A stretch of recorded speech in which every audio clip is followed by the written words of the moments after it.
So let us now look at the server side of things. And we've already said that on the server side, there may be complex applications running, maybe on different servers, right? Different application servers. And there may be, I don't know, scripts running on the server side. So let's have a look at some of the interactions on this side. And the way we're going to do this is, we're not going to exhaustively go through all the possible scripting solutions or application solutions, but we're going to go through this in a conceptual and somewhat historical perspective. So that means that we're going to start with some of the older stuff and at least try to cover most of the things that are conceptually interesting or different. And the oldest way of interacting with a web server application is by means of the Common Gateway interface, which is a language neutral solution that allows you as a web server to execute some program written in any language. And then you can provide that program with the parameters provided by the client, say the browser across the internet. Okay, and the output of that program, whenever you write something on standard out, will actually be piped back to the client. Okay. The input parameters, as mentioned, will be passed to the CGI program in one of two ways, right? So you either provide it as parameters, in which case it will appear in this program as an environment variable, or in the case of a post method, right? So there's a blob of data that is treated as a byte stream, as I mentioned. Well, here is where we're actually going to treat it as a byte stream because it will be piped into standard in of the CGI program. Okay. Anyway, so the way this looks is you have a URL that consists of your web server, a path, and then a program to execute, a CGI program to execute. Okay, maybe this is a C program, or it's a Python program, or it's a Perl program. It doesn't matter so much, right? And here we provide it with certain query strings. So in this case, we're looking for what we send is that the name equals a catalog, and the product equals a shirt, and the color equals red. So this is maybe for some web shop. Okay, this is provided to the CGI program as a set of environment variables, right? So the parameters are passed by setting environment variables. Unless we're talking about the post method, and there's data in the body of the post method. In that case, that will be piped to the processes standard in. I think we mentioned this already. CGI programs can, in principle, be written in any language. So the parameters on the URL will be set as environment variables, and there's a whole bunch of environment variables. For instance, there's an environment variable that indicates what method was used to interact with the server: get, add, or post. There's some information about the path that follows the program's name and that precedes the question mark. And then there's the query string, right? So everything that follows the question mark is provided as a query string that consists of name value pairs.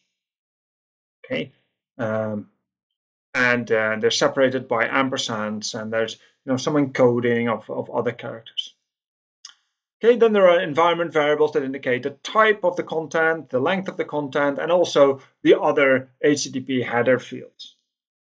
And there are lots of other CGI variables that we could look at. For instance, the address of the remote party, the IP, the remote party, the port that was used by the server, and so on. A whole bunch of other things that we're not necessarily going to go into. Okay. Instead, what we're going to do is have a look at a very quick example. So here's some HTML, really simple HTML. It's a search page, and a search page, and the search page has a form, and the form is a form that uses a get method, and whatever is typed in will be sent to the search.pl. So it's a Perl script program on the server side, and it's a CGI program. Okay, and basically it asks a user to specify something, some search parameter, a keyword that will then be used to look up something in a database on the server side. Okay, So for instance, this may look something like this. We have a web browser here with the URL, and the page contains a search text box. And that information that is typed in there, that keyword, will be sent to a program. And we already said this was a Perl program. We don't care about the program. We'll talk about different kinds of languages in this in the remainder of this set of lectures. Okay, and what the Perl program is going to do, it's a CGI program, is it's going to use a database, which in this case is a really poor man's database. It's just a file called users.txt. Okay, that's what we're going to use, and that's what we're going to search for a particular keyword that was typed in by the user. So that's obtained by using param. So now we got if we typed in foo in the box earlier, we'll have keyword equals foo provided to the script, and now we obtain foo as the value of the keyword variable here. Okay, great. And then we have a number of output instructions, output statements that just generate HTML. And nothing special here. So we generate the content of the page that will be sent to the client. Okay, and it goes on, and it provides some. Here are your search results, and then it actually needs to generate those search results. So here, this little bit of Perl is going to open this file, users.txt, and search for this keyword.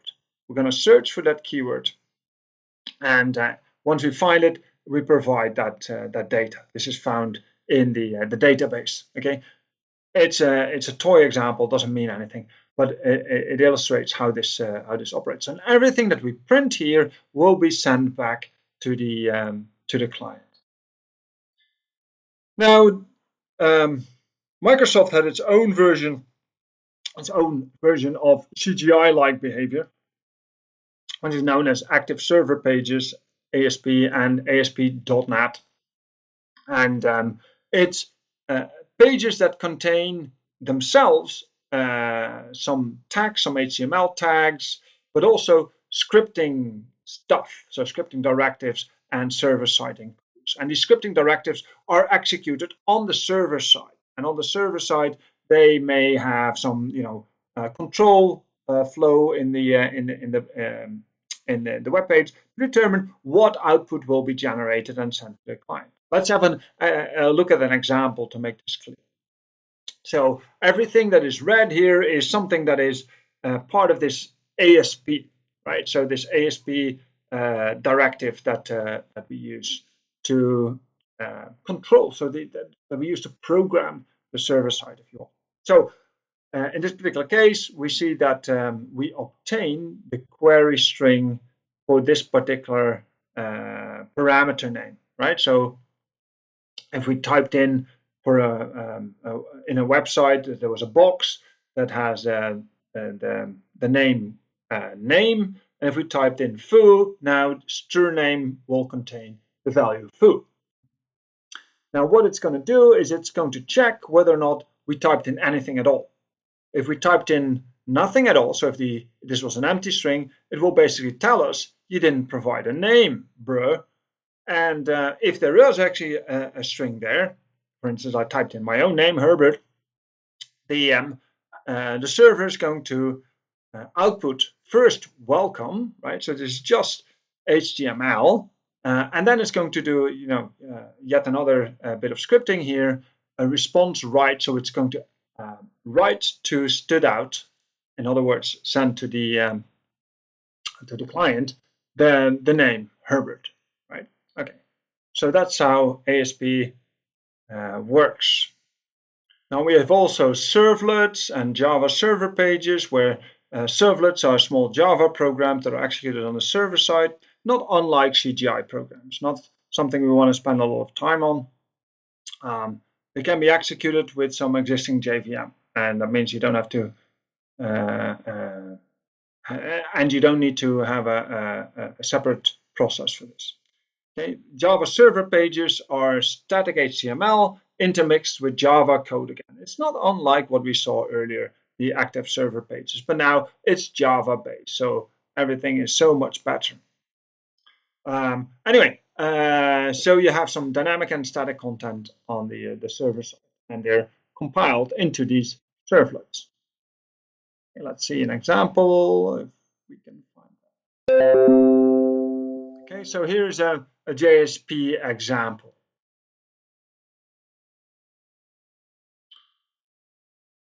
We can see that it contains both regular HTML, right, and also these weird tags that basically tell you something is happening that is not just regular HTML, it's just JSP code. Okay, so that's what we're looking at. Okay, but in this case, I don't even know what it's doing. So providing some HTML, and then it's blah blah blah. It tells you to import Java util.date, and then here we go. Here's something that it's trying to do that's interesting. It obtains the date, so it outputs some date value. So the JSP directives start with this special tag here, and they end with this percentage, and then the end of the tag there also. Okay, and it allows you to put regular Java code into some JSP page. Okay, so here we execute some scriptlet, a little bit of JavaScript code, and most of it is it's partially static and partially dynamic. And what we can do is output with the out.print method, but we can also use a shortcut to do this through JSP expressions that start with this. So what we're seeing here, this is a JSP expression. Okay, anyway, so this is another ASP-like solution, but now with Java. Okay. One of the more popular methods today is to do this using PHP, powerful but also really ugly scripting language that you can embed in HTML pages. And a very common way to do this is using either LAMP, or you can also do it on Windows, and then the L will disappear. It will be based on Windows, so W is the letter there. But a LAMP installation has Linux, some Apache server, MySQL, and then PHP or Perl or Python. Okay, so let's have a quick look at PHP also. So here we have some PHP code embedded in a web page. So we have regular HTML code, and then at some point we indicate that the PHP script starts here. And the PHP script, is just a small program that obtains, in this particular case, again, the parameter that was provided in a GET request. So the parameter that we're looking for is the one with the name, right? So, and the other thing that we provide is a comment. So this is a small PHP-based web page that allows you to leave comments. For this particular page. Do you like my page? Leave your comments here. Okay. So what happens here is that that after we obtain the two parameters that were provided in a form, right? We open the feedback.html file, and we write into that file whatever you provided as a comment as a user. So it will add something like name, said, and then whatever the comment you provided. Your name you provided and the comment that you provided. And then you close the file, and then you include the feedback.html file in your web page. So you have maybe a page with pictures or other stuff. You provide a feedback field in the form of a text box, and then it will include the feedback of all the users. Okay, so it's a really poor man's solution for a comments section on a page. Now, there are all sorts of interesting things that are wrong with this particular solution, but we'll get to that at a later stage. No need to worry about this now.